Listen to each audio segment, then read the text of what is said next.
Has someone ever challenged you to something without knowing you were an expert at it? I'm really good at archery. My friend and I rented him a bow at the local range, and he wanted to bet me beers for every round. I told him repeatedly, no, you will not win. He could probably get lucky if we did 1-arrow shoot-offs, but he wanted to do proper 3-arrow rounds. He insisted. I drank for free all night. A neighbor on my block in Brooklyn challenged me to a pizza bake-off. I recently catered pizza for my daughter's school, and word got around the neighborhood my pizza was pretty darn good. My first thought was, this guy is a Brooklyn native. My pizza will be shite compared to his. But there was something about him bragging that I couldn't resist the challenge. He talked up how pizza was in his blood, how his dad ran the pizza place around the corner years ago. I remained silent and let my skills answer for themselves. I got a buddy to let us use one of Baker's Pride ovens at his restaurant. We even had total strangers try our pizzas. Every last person chose my pizza over his. I never mentioned to him that I've worked in pizza places almost every day for the last 30 years. I never mentioned that when I'm not working at a pizza place, I'm making pizzas at home, at least once every 2 days.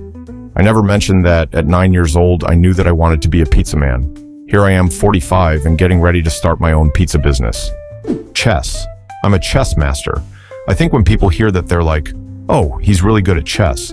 But what it means is that I've played in international tournaments and beaten other masters, and some governing body has given me a title.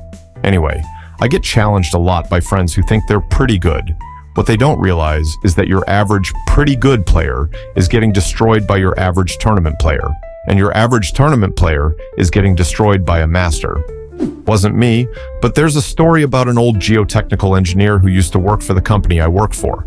Several senior staff had to attend a meeting with the client, and some government regulatory staff who were being awkward and not approving the design. This Geotech guy is pretty much quiet the whole meeting. Throughout the discussion, the government guy keeps referencing this research document and shooting down anything anybody suggests. Near the end of the meeting, Geotech asks government guy if he has the research paper with him. He responds yes and places it on the table. Geotech asks government guy who is the author of the paper, then slides over a business card. Turns out it's Geotech's own paper that government guy has been referencing to defend his argument. Government guy went bright red and apparently approved the design the same day. Some Japanese client that studied in France asked me for a translation job, but wanted to change all my sentences to prove she was better than me at my own mother tongue. She ended up writing something grammatically correct, but that sounded so horribly sexual that if you tried and Googled the terms, you would only find porn and erotic novels. I had to tell my boss she was forcing me to write porn because it was for a mascara brand that was supposed to be sold in France, so he could stop her, and after that she stopped trying to best me.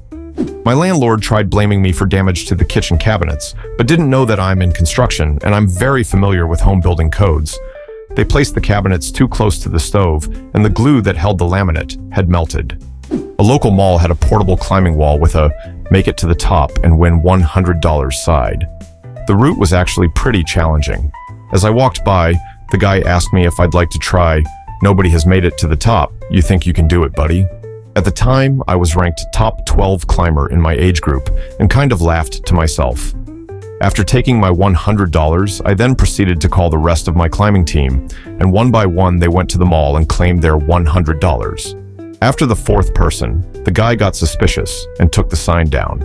We later told him we were all nationally ranked competition climbers, and he got a good laugh. The company who owned the rentals was the one who lost the money. He just worked the booth and wasn't the one who lost the prize money. When working as a teacher, I beat a lot of students in Pokemon battles because they didn't think of me being like 15 years ahead of them in fighting experience. I was a competitive swimmer for 14 years, including 4 years of NCAA, but I'm on the shorter side, so people don't assume I was any good. Was at a friend's house on a lake one summer, and a macho guy challenged me to race to a buoy in the middle of the lake to prove something, I guess. The lake is deceptively large, about a half-mile across, so I warned him that if he isn't a strong swimmer, it could be dangerous. He was running out of gas after about 2 minutes, so I offered to let him off the hook, but he insisted he would finish. I went to the buoy and was swimming back when I found him floundering, so I lifeguard swam him back to the house. His ego took a deserved hit that day. Don't get cocky around water, even if you think you're a strong swimmer. A Tinder date bet me dinner that I couldn't beat her in Smash. I've been playing competitively for around 6 years, so she ended up paying for dinner. My wife and I were taking an evening cruise for adults in Portsmouth Bay. The ship drove around the shipyard, where my submarine and several others were stationed. My wife and I are having a quiet drink when a really loud know-it-all starts spouting misinformation about each submarine we are driving by, calling them all the wrong class, wrong names, etc. When he literally points to my submarine and says, "And that is a 637 class," my wife finally speaks up and says, "Actually, that is a 688. The guy gets all gruff and says, "Well, how would you know?"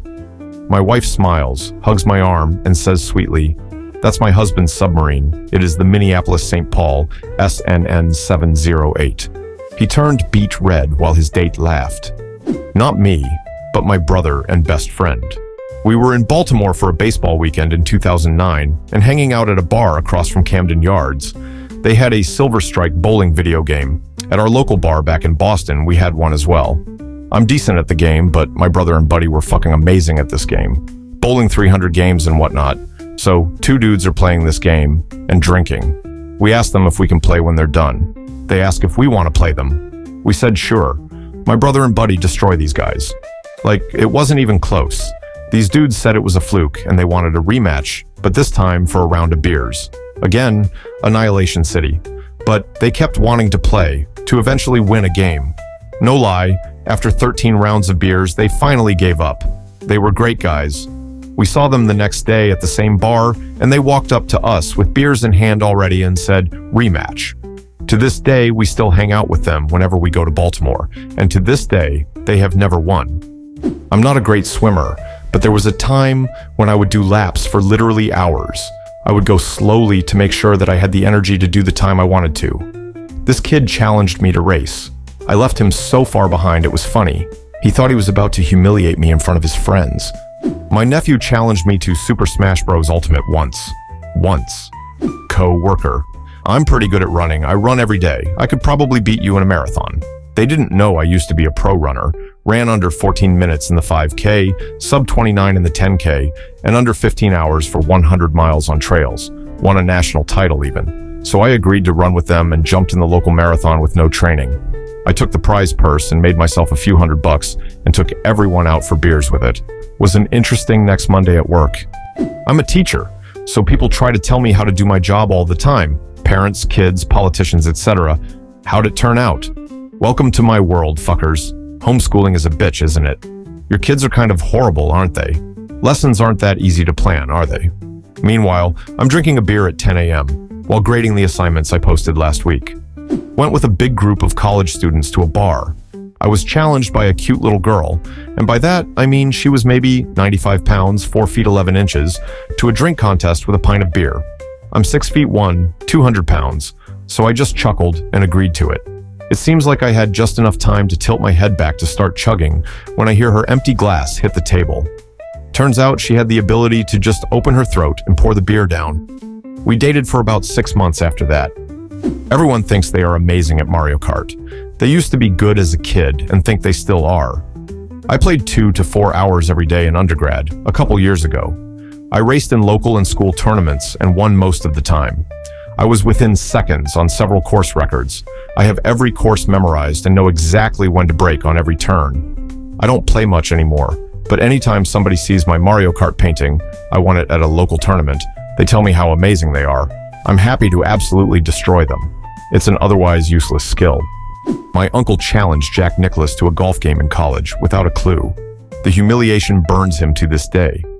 Guitar Hero. That poor bastard didn't know what he was getting into. He suggested we play and was making joking comments about how he could totally beat me. We played on expert and I absolutely demolished him. My man was even struggling to hit the orange notes somehow.